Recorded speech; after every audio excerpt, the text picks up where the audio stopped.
What Ayanna Pressley said back on August 24th is President Joe Biden just canceled student debt. Now, let's go back. The numbers say up to 10,000. What this young woman said, this congresswoman, is he's canceled student debt. All y'all student debt canceled. Now we're gonna get into later who's in default and how you won't qualify. We're gonna get into later who's in at 125 and how y'all won't qualify. But President Joe Biden just canceled student debt. So Bakari didn't critically analyze the statement and the flaw just on the face of the statement, nor talk about how this impacts white America, not black America at large, but he's retweeted it. Your pundits are celebrating something that don't actually help you. Bakari Sellers retweets to every organizer who fought so hard, this victory is yours. This is going to change and save lives, primarily white lives. You had Angela Rye retweet this one. Student debt cancellation will help reduce the racial wealth gap by nearly 30% and help millions of black and brown folks build generational wealth. Let's go back to the number. 10,000, and you can't be in default, and you can't have made 125 last year. But she said this is going to create generational wealth. Hold on. Let's go back to it. And close the wealth gap by 30%.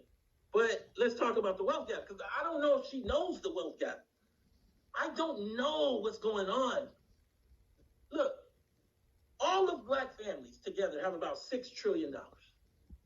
All of white families have about $130 trillion. Even if you account for population,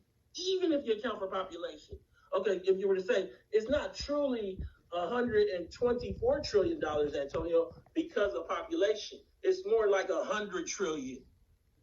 So this gonna close the racial wealth gap by $30 trillion? North, I'll let you speak. I don't even know what these people largely are talking about.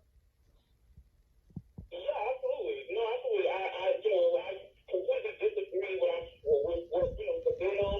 I disagree with what I saw on Twitter, more specifically, and teaching the phone with these so-called black women, which I've been saying for a long time, is actually not even benefiting black, actual ADOS women. But these women are up here championing this match. When it's just basically what you're looking at is a football. And so yeah, this is just a free for all. That's what this is. These women are sitting up here and they're willing to do whatever it takes in order for them to have this and whatever else. As somebody who went to school, first I went to school for pre-med. Couldn't finish because it cost too much. So I went to political science, which I'm so glad that I did that. Now you fast forward years later as a disabled person. I don't benefit from this either because what it says and don't quote me verbatim. But I know that you choose disability, but you cannot pay your student loans.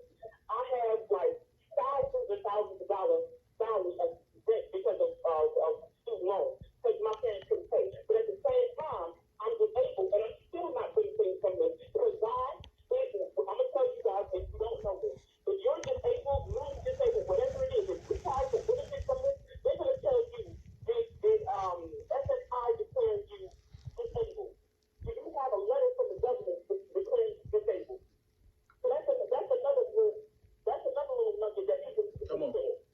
And I'm just saying that this stuff is yeah. I'm not for it. Nina needs to do a better job than what she's doing. I don't know where these people come from with this mess, but this is a free for all. They're willing with their rugged individualism to do whatever they can to their counterparts, which is black men. This is bullshit. President Joe Biden just canceled student debt. Let's go back to make sure it said up to 10,000 and then 20,000 for the Pell Grants. But I'm going to tell you the slippery slide with that in a second about how when you get to the numbers, I don't know how many black Pell Grant recipients even will qualify versus being in default. But I got a whole queue. I appreciate you calling. I'm going to let everybody get in here. Thank you. You be on fire. Thank you. So let's go through before I come to the Biden unveils plan to free student debt from unsustainable debt. President Joe Biden announced a sweeping package of student debt relief that forgives as much as $20,000 in loan for some recipients, a move he said would help a generation saddled with unsustainable, let me make sure that you guys can see this, yes you can, with unsustainable debt. The burden is so heavy that even if you graduate, you may not have access to middle class life that the college degree must provide it. Now understand this, as I understand, it doesn't apply to private loans.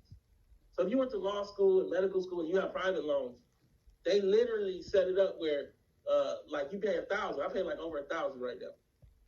This don't apply to that. He never even because your parents supposed to pay. Like they set us up, so the generation ahead of us, the government, where hey man, just float, and then like we gonna make it so you can't even say ADOS.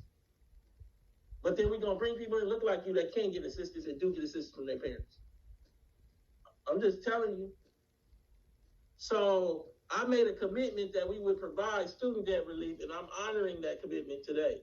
Biden also announced a 4-month extension of the moratorium on student loan repayments, as well as there's no moratorium on private student loan payments. They've been collecting those the entire pandemic, as well as plans to allow borrowers with undergraduate loans to cap repayments at 5%. Again, that doesn't apply to private student loans.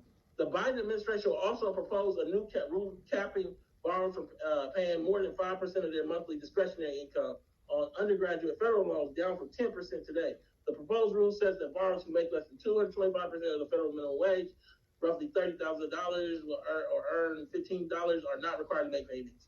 The rule calls for the government to forgive loan balances of $12,000 or less after a borrower has made 10 years of payments.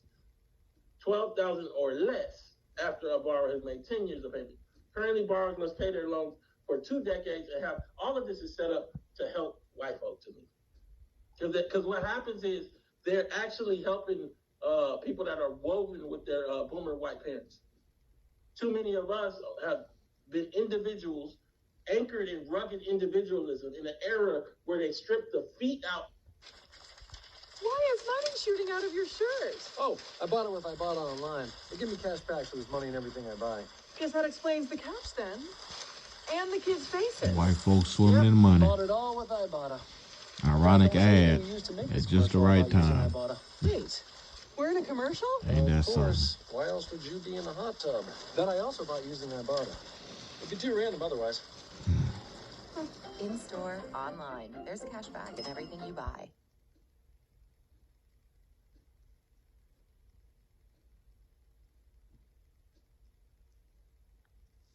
Where should we put all your luggage, Ms. Hilton? In the connecting room, please.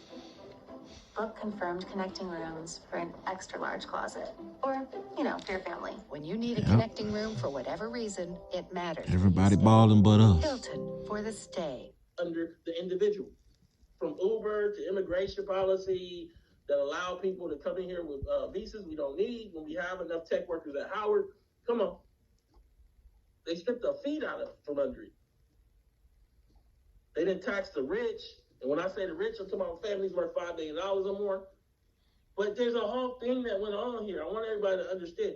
We're going through a lesson. Seems worth mentioning that one part of the strategy laid out in the Powell memo, and I'll share that in the 70s, was to make college so expensive that students would graduate in so much debt, they'd be less likely to work against corporate interests. So they created a black college class, and not just black folks, but black folks drive it to me. They created these folks that work at these little companies, these little media companies, and work at these production companies that won't say nothing when it's time to say politics and want to say everything when it affects them.